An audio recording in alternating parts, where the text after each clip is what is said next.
Vamos a hablar de alimentación y osteoporosis. Qué palabra tan fea. Qué tema. Bueno, te cuento un poquito. A esta altura ya todas hemos escuchado hablar sobre la osteoporosis. Y la osteoporosis es una enfermedad que afecta al hueso, fundamentalmente después del cambio hormonal. A las mujeres. A las mujeres. Sí, claro.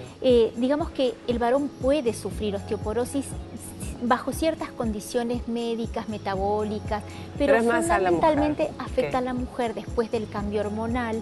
¿Y qué es lo que ocurre? El hueso se vuelve básicamente más poroso, más esponjoso. Con menos resistencia, ¿no? Menos resistencia y aumenta mucho el riesgo de fracturas. Entonces, normalmente el hueso tiene un proceso de formación y de destrucción, y a este proceso se le llama remodelado óseo. Entonces, cuando se forma menos hueso que lo que se destruye, ahí comienzan a aparecer los fenómenos osteoporóticos. Bien. ¿Qué es lo que tenemos que tener en cuenta? La osteoporosis es una enfermedad del hueso que es asintomática. Claro, no avisa. No avisa. No avisa. Con lo cual tenemos que entender que la prevención en estos casos, como en pocos casos, es vital, es fundamental. La famosa densitometría, ¿verdad? Exactamente.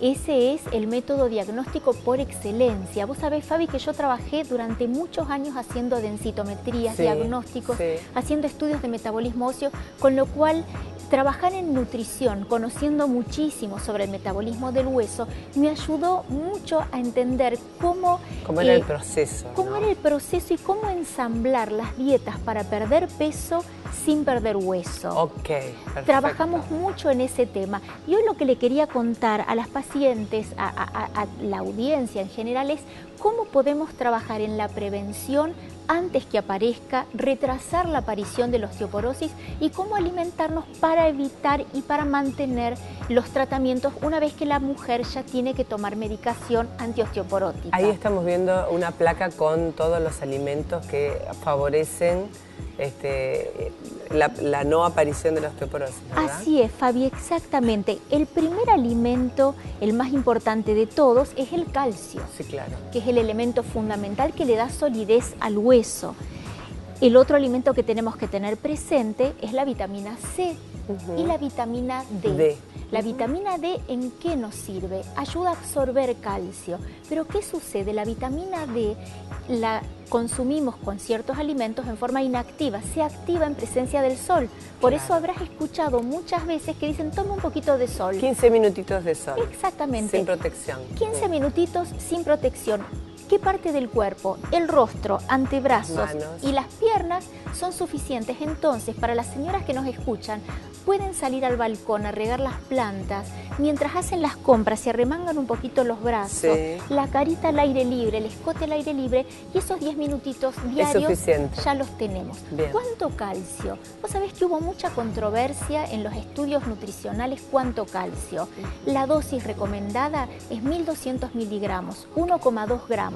¿A qué equivale esto? 3 porciones, un vaso de leche y 2 yogures, o un vaso de leche, un yogur, una porción de queso. Pero ¿qué pasa con los pacientes intolerantes a la lactosa?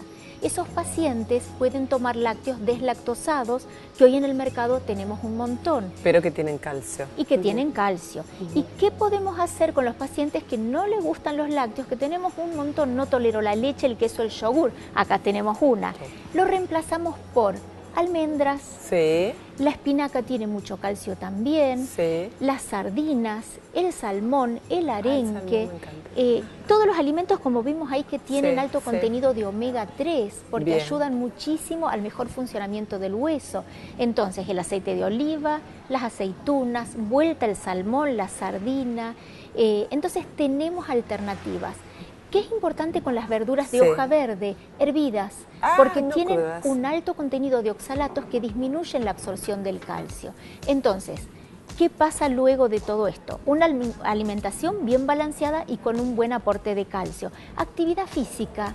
Los microtraumas y la presión de la actividad física mejoran la solidez de la trama del hueso. El alcohol, no más de 2 vasitos por día, porque si no disminuye la absorción del calcio. Y por último, bajar el cigarrillo. Ok, o no fumar mejor lo que mejor todo. posible. Bien, igual como siempre decimos, el diagnóstico es personalizado. Cada mujer no es igual a otra, entonces lo principal y más importante es el diagnóstico. Y Así después es. el tratamiento.